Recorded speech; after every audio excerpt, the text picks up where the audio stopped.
Aujourd'hui dans l'histoire, Ivan IV s'octroie le titre de tsar de toutes les Russies.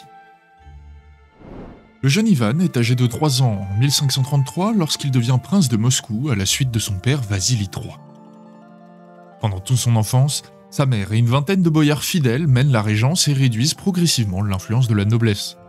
Mais cette période ne durera pas, et Helena, la mère du prince, meurt 3 ans plus tard, laissant la régence à plusieurs familles de nobles.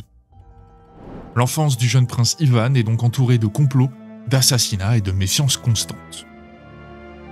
Émergeant de cette enfance compliquée, Ivan prend le contrôle du pays à 16 ans, le 16 janvier 1547, en se faisant nommer tsar sous le nom d'Ivan IV. Son règne commence sous les meilleurs auspices.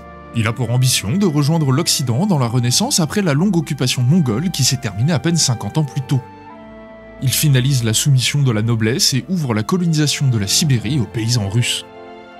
Néanmoins, ses échecs en mer Baltique et les affrontements incertains avec les Polonais, Lituaniens et Suédois lui vaudront l'inimitié de plus en plus de boyards, et il entamera alors un règne de plus en plus répressif.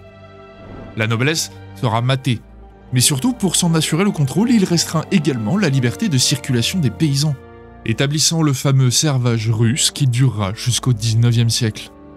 La fin de son règne sera placée sous le signe de la violence, en écrasant dans le sang les moindres révoltes et allant même jusqu'à tuer son propre fils à coups de bâton.